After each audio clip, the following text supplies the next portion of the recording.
अस्सलाम वालेकुम जी।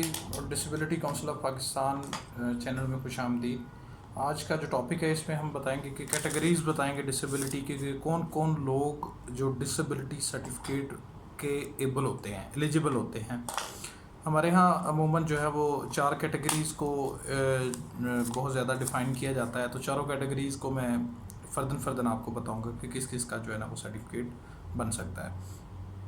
तो सबसे पहले आ जाती है फ़िज़िकल की कैटेगरी है, फ़िज़िकल डिसेबिलिटी। फ़िज़िकल डिसेबिलिटी में हाथ का इशू आता है, जिन लोगों के फ्लेल होता है, इसको स्कैमिक का एक वर्ड बोला जाता है और एक फ्लेल बोला जाता है, जिसमें हाथ शॉर्ट रह जाता है आप लोगों का।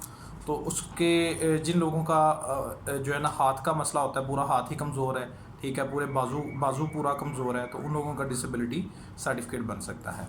दूसरी बात इसमें उंगलियों का आ जाता है। अगर आपकी शहादत की उंगली कटी हुई है एक, तो भी सर्टिफिकेट बन सकता है, या आपका थंब कटा हुआ है। अदरवाइज़ अगर आपकी दूसरी जो शहादत की उंगली छोड़ के दूसरी 3 उंगलियां कटी हुई हैं, थंब है और शहादत की उंगली है, फिर भी आपका सर्टिफिकेट बन सकता है, चाहे ये किसी का भी। इसी तरह पाँव का अगर आपका जो है वो उंगली थंब कटा हुआ है, तो फिर भी आपका डिसेबिलिटी सर्टिफिकेट बन सकता है। डिसेबिलिटी में इसके अलावा पोलियो, पोस्ट पोलियो पैरालिसिस का आ जाता है, जिसमें जो है वो आपकी एक टांग को मसला होता है या दोनों टांगों को मसला हो सकता है, जिससे आपको चलने का इशू होता है। या पाँव की हड्डी जो है वो टेढ़ी है, इसमें भी आ जाता है। पाँव को फ्लेल है या स्कैमिक है पाँव को, तो इस हवाले से भी जो है वो आपको डिसेबिलिटी सर्टिफिकेट कर दिया जाता है। बाकी ये है कि अगर टांग टूट गई और उसको ट्रीटमेंट करवाया, तो इस तरह के केसेस जो है वो नहीं किए जाते, क्योंकि डिसेबिलिटी में वो चीज़ होती है जो परमानेंटली आपकी जो ऑफ हो जाती है, जिसके बगैर आप यानी कि आपकी मुस्तकिल ज़िंदगी जो है वो डिस्टर्ब हो जाती है उस डिसेबिलिटी की वजह से। अगली बात, हम इसी फिज़िकली डिसेबिलिटी में एक आ जाता है कि आप चलते चलते गिर जाते हैं।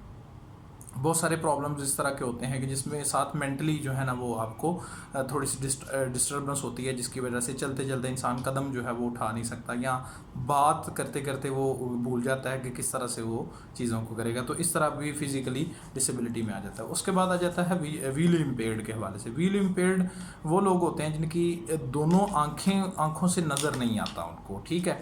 एक तो ये कैटेगरी है जिसमें आपको आ जाता है, एक आँख से नज़र आ रहा है, एक से नहीं आ रहा, तो फिर आपका डिसेबिलिटी सर्टिफिकेट नहीं बन रहा था। बहुत सारे लोग क्वेश्चन कर रहे थे इस पे, तो ये बात क्लियर है कि एक आंख अगर से नज़र आ रहा है और दूसरी से नहीं नज़र आ रहा, तो आपका सर्टिफिकेट नहीं बनेगा। दूसरी बात इसमें वीएन होती है। वीएन कुछ आ रहे हैं, जो वीएन के प्रॉब्लम्स आते हैं कि कुछ हद तक उनको नज़र आता है दोनों आंखों से, बाकी नहीं, तो उन लोगों का भी सर्टिफिकेट बन जाता है। तो ये हो जाती है हमारी व्हील इम्पेयर्ड की। उसके बाद आ जाता है मेंटली रिटार्डेड का केसेस। मेंटली रिटार्डेड जिस पे ज़ेन का मसला हो जाता है, टोटली जो है ना वो मेंटली तौर पर होते हैं। ये नहीं होता कि कुछ वक्त के लिए वो मेंटल था और कुछ वक्त के लिए वो ठीक है, तो इस तरह के केसेस नहीं, टोटली मेंटल जो लोग होते हैं वो इस कैटेगरी में फॉल करते हैं। और ज़्यादातर जो केसेस इसमें पूछा जा रहा था जी, हमारा एक व्हील इम्पेयर्ड पे ज़्यादा डिस्कशन चल रही थी कि व्हील इम्पेयर्ड जो है वो एक आंख से नहीं नज़र आ रहा, एक आंख हमारी ठीक है, तो इस तरह के केसेस जो हैं वो बिल्कुल भी नहीं ट्रीट किए जाएंगे। दोनों आंखों का जो इशू होता है जिन लोगों को, उन लोगों का सर्टिफिकेट बनता है।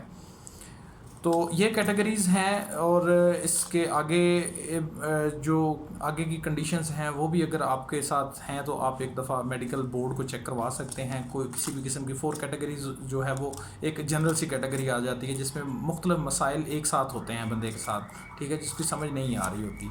तो आप जो है वो इस कैटेगरी के लिए, आप अगर आप समझ रहे हैं कि आप थोड़ा सा आपके बॉडी में कोई चेंजेस हैं जो दूसरे इंसान में नहीं है, तो आप एक दफ़ा मेडिकल बोर्ड जो है वो करवा सकते हैं। मेडिकल बोर्ड जो होता है वो हर सोशल वेलफेयर में हर माह में कई लोगों, पहले भी मैंने बताया था कि कई डिस्ट्रिक्ट में 2 दफ़ा और कई डिस्ट्रिक्ट में 1 दफ़ा होता है। तो आप वहाँ सोशल वेलफेयर बैतुल माल में जो है अपने डिस्ट्रिक्ट में विज़िट करके कर सकते हैं। तो ये जितनी भी क्यूरीज थी वो मैंने क्लियर कर दी हैं। इसके अलावा अगर किसी को कोई इशू हुआ तो मेरा व्हाट्सएप नंबर इसी डिस्क्रिप्शन में होगा, आप उससे जो है ना वो कर सकते हैं। बहुत शुक्रिया जी, अल्लाह हाफ़िज़।